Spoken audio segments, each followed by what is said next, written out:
If you've ever said think instead of think or dis instead of this, you're not alone, and in the next few minutes, I'm going to help you fix that for good.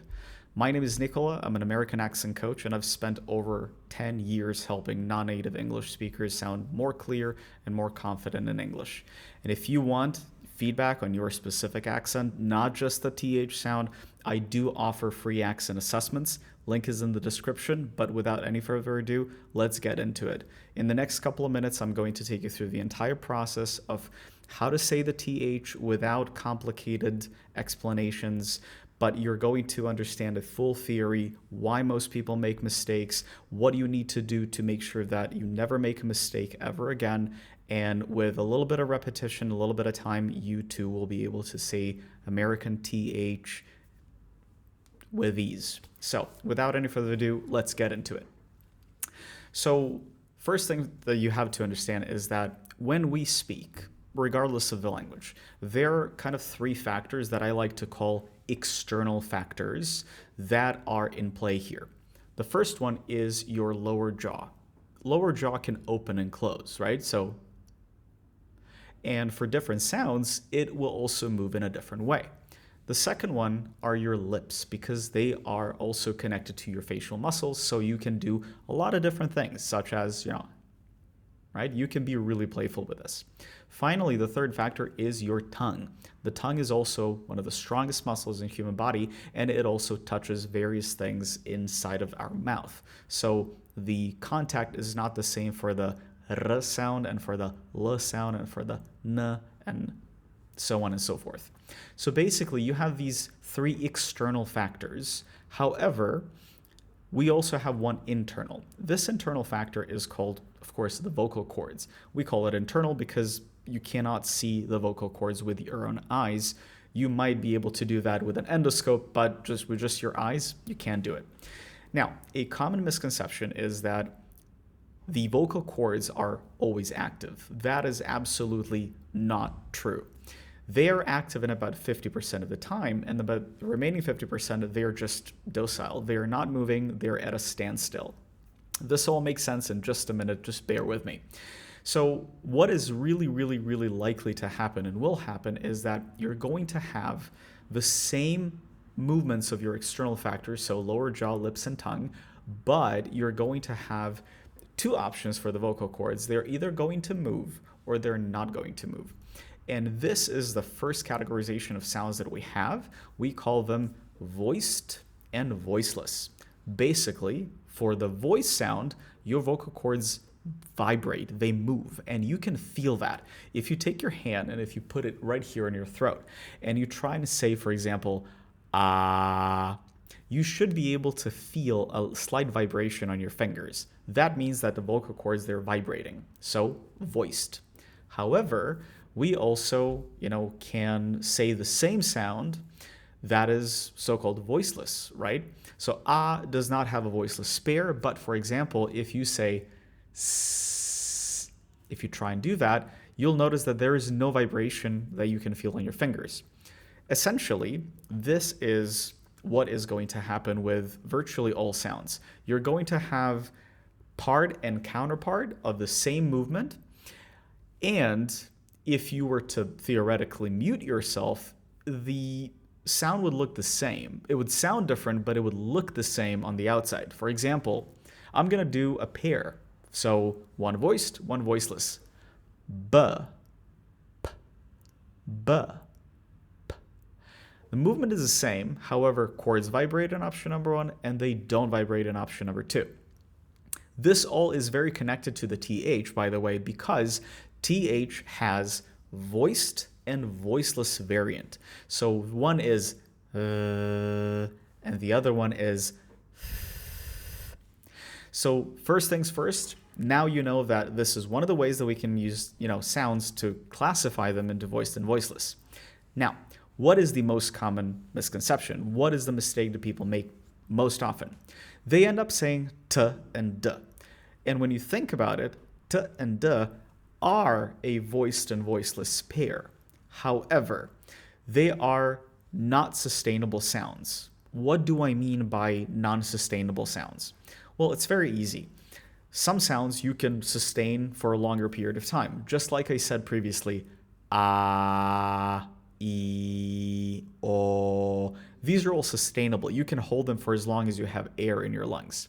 However, some sounds, they start and end in a very abrupt manner. So think t, d, k, g, right? So you can't hold them. So I want you to think about it this way. The quality of the output is going to be heavily dependent on the quality of the input. So think about it this way. You cannot have an input of non-sustainable sounds and then expect a sustainable outcome. It just doesn't work that way. It's the same as if I were to say, I'm going to eat hamburgers for every meal, all day, every day, and I'm going to be skinny. I wish, but it doesn't work that way. And so, for example, instead of going with t and d, which are very unsustainable to get the and we need to find another pair of sounds, so voiced and voiceless, that is sustainable. And the answer is very, very easy. S, z. That's the pair. So most people make a mistake because they end up going towards d and d, but the answer is instead s and z. If you're still with me, we're going to get to the point in a minute. Essentially, this is what you want to do. If this is your upper teeth, right? So this is your upper teeth. This is your tongue. A lot of people will try and not show their tongue because they're shy or whatever. I urge you to try and do that. So try and protrude your tongue outside a little bit. Now, when I say a little bit, a lot of times people, start worrying, how am I going to look weird? How is this going to look? It's not going to look weird at all. This all happens in a fraction of a second. Native speakers do it, non-native speakers do it. It's fine. So if you can do something like this,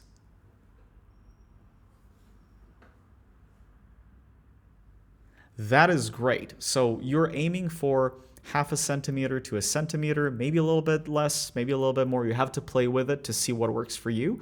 If you are doing this in imperial metrics, let's say 1/4 of an inch, maybe 1/8 of an inch. So not too much. But this is one of the very, very pivotal moments here. If you are one of these people who puts their tongue out and then bites on their tongue like this, congratulations, you're doing something very, very normal. However, you are going to fail. Why? Because our tongue, like we said, is a muscle. So it's a very squishy tissue. So if you bite on your tongue with your upper and lower teeth, your tongue, of course, is going to deform.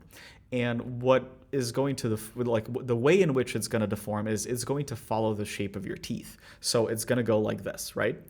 And when your tongue does this, you're going to basically hermetically seal, the entrance to the airway, to your lungs. So the only way to get out of that is to quickly pull the tongue back until, it starts to pop. And the way that this sounds is like this. This, that, think. So you see how my tongue quickly pulls back? And when that happens, there is a pop. So the. Okay, so this is it impacts how people hear you and how natural you sound or not, to an extent that literally this is called a pop filter. So it is there to literally break away that puff of air that comes out of your mouth. So our goal is to avoid that popping sound, okay? How are we going to do that? Very easy, actually. Your sole job and mission is going to be to make sure that your upper teeth are not touching your tongue. Make sense? How are we going to do this? You can do this in a variety of ways. I like to curl my tongue a little bit like this so that it looks such as this.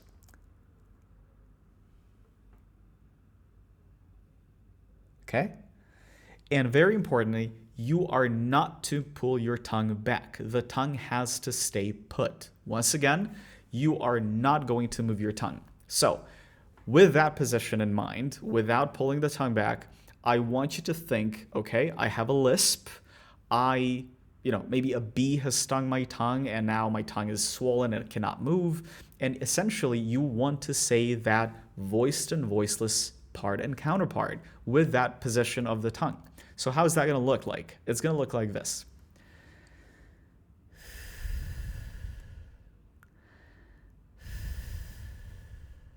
Okay, this is the voiceless. I'm just saying the s. If I touch my throat and I try and do it again, there should be no vibration. I should not be able to feel anything. And again, you are not pulling the tongue back.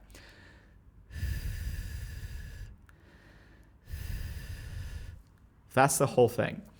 So let's try and practice this using a couple of words. So we can do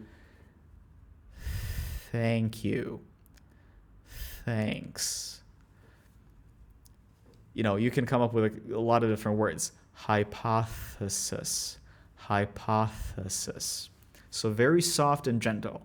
Now, conversely, for the voiced variant, you're going to do identical thing. Remember what I said in the beginning?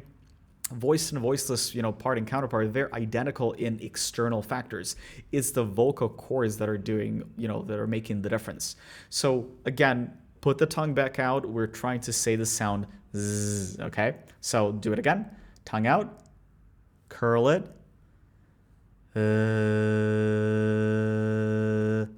again, if you can sustain it, this is proof that you are doing it well. People who struggle with it, they tend to typically pull their tongue back really, really quickly, and then, they are complaining, oh, that sounds like a t. Of course, because t is a plosive, it pops by default. So again, you're not going to want to do this. This. No. This. This. There. They. Right? So it's not they, it's they. Right? One is unsustainable, the other one is very, very sustainable. So if this helped and you want a coach to work through the rest of your accent with you one-on-one, personalized, no fluff, I offer free accent assessments. I will leave the link down below that like button. Even if you don't book with me, at least you will know exactly where your accent stands. But long story short, I'm going to keep posting a lot of more of these videos so that I can help as many people as I possibly can. I would love to get your feedback or questions. If you have any words that you're struggling with, please leave them in the comments and I'll be more than happy to help you with those. See you in the next one, guys. Take care. Bye-bye.